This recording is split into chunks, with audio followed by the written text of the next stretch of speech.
Hi, welcome to another episode of Beyond Chronic Disease. My name's Wendy Gathercole. I am your host. Last week I did Beyond Crohn's, all about the scientific proof of diet. There's no scientific proof the diet works. Well, I'm out there to say that diet does assist, but also there's no scientific proof that it can't, so that it doesn't work. So how about you give it a crack if you haven't done it? Okay, this week is mind your own bloody business. I am so tired of people sticking their noses into other people's business and creating all sorts of problems. I mean, honestly, for starters, life is so stressful enough for all of us that why would you be concerned with what other people are doing, for one, unless it is impacting on you? And then that's actually your business. Okay. So if it's not impacting on you, then it's not your business. So mind your bloody business. Okay.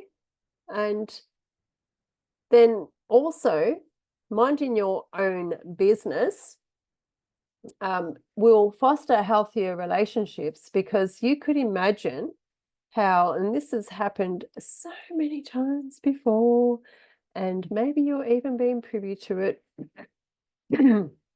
Excuse me. How many times have you heard that a friend, somebody you know, cheating on their spouse or whatever, or they're doing something that's, they're not supposed to be doing, whatever. And then you go and confront them about it. And maybe they're a good friend of yours.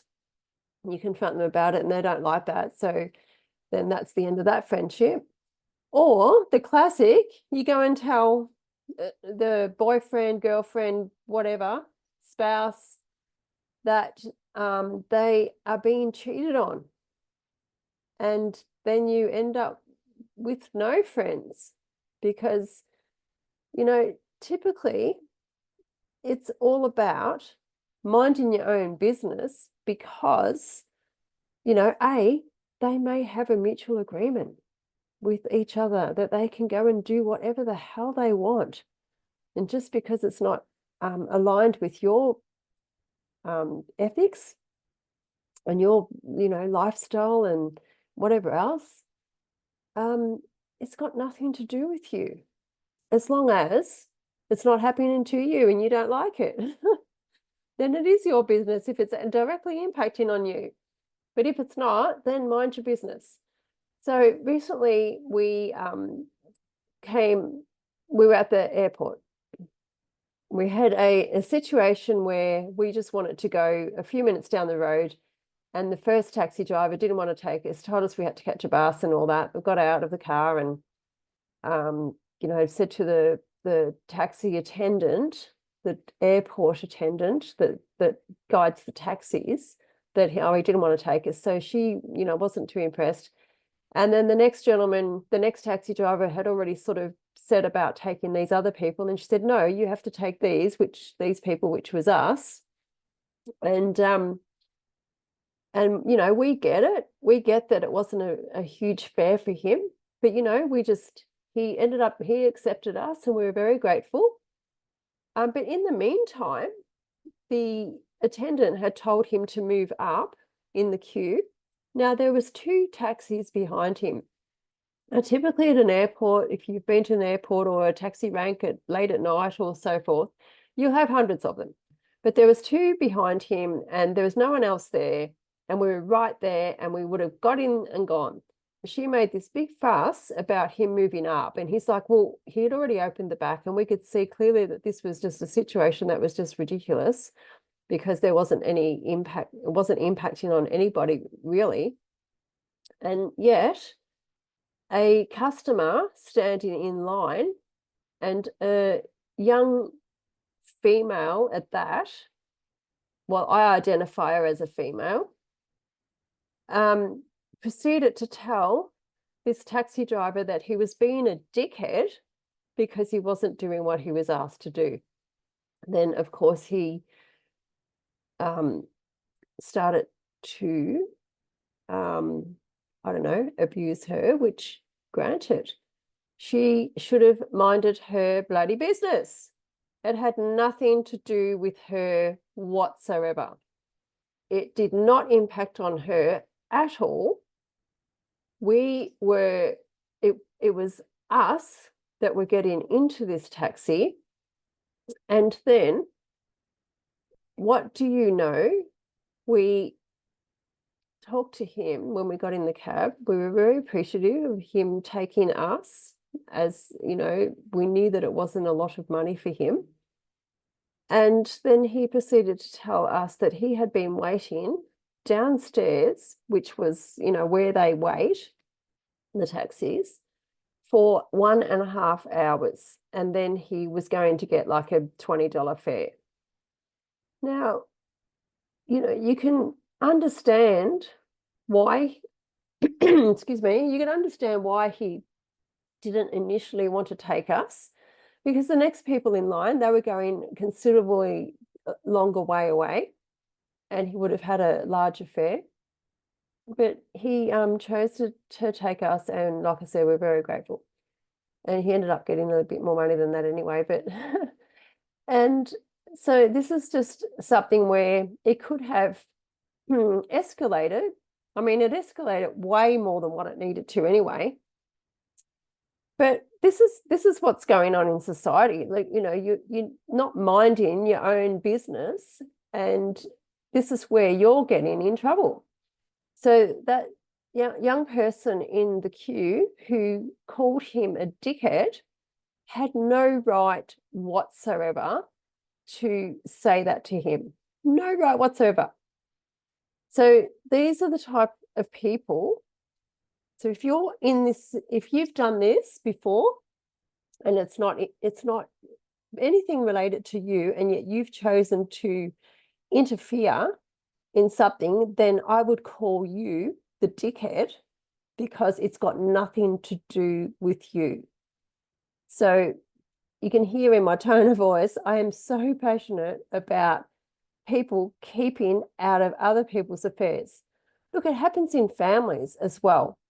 You know, you don't like your sister's boyfriend, or you don't like your mother's new husband, or your father's new friend, or, you know, whatever, your son's new wife, or your daughter's new boyfriend. You don't like them, so you proceed to interfere in their life.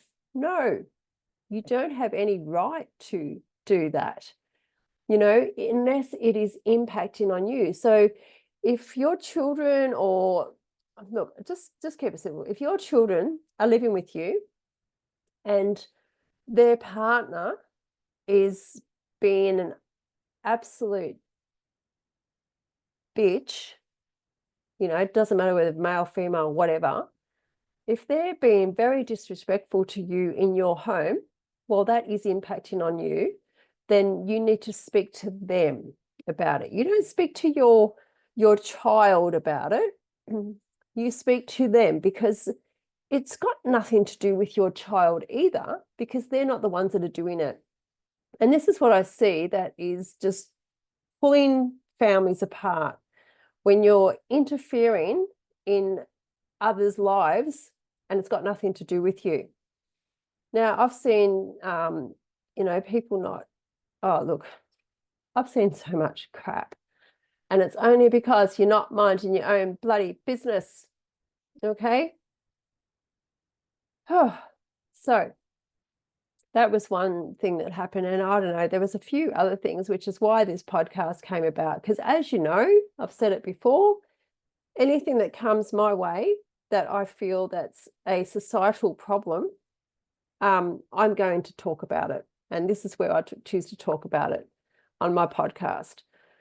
So minding your own bloody business is the biggest societal problem that we have, realistically. And it would be great if we all did a bit more of that. Another situation, we on a job, and we're trying to dry it, and you know, we had a generator going and a heater and all that sort of inside a house, and you know, it was during the day, and we got told that it was too noisy.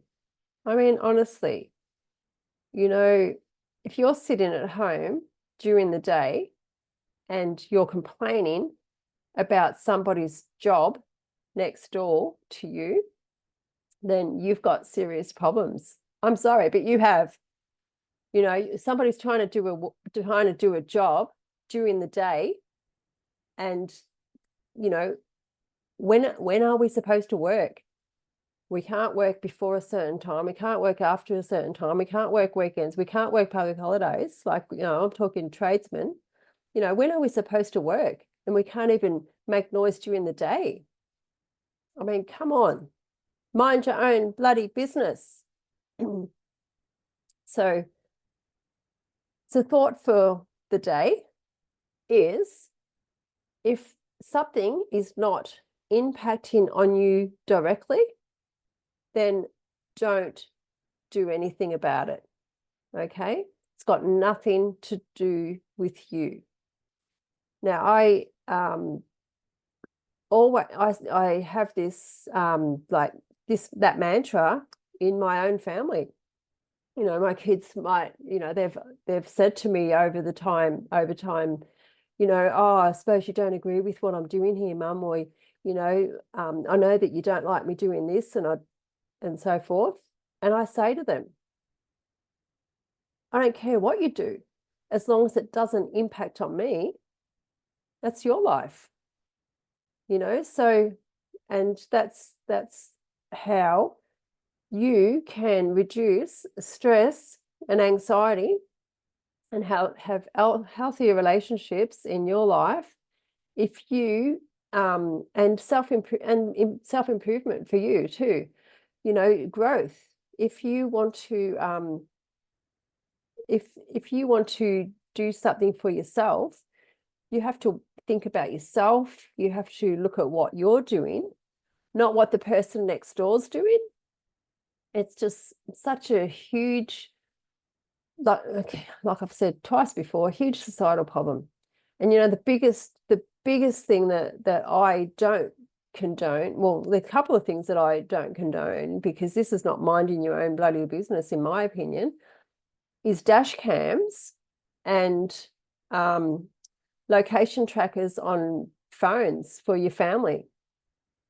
You know, that's a big no-no for me. You know, yes, I hear you all saying, oh, but it's safety. Yep.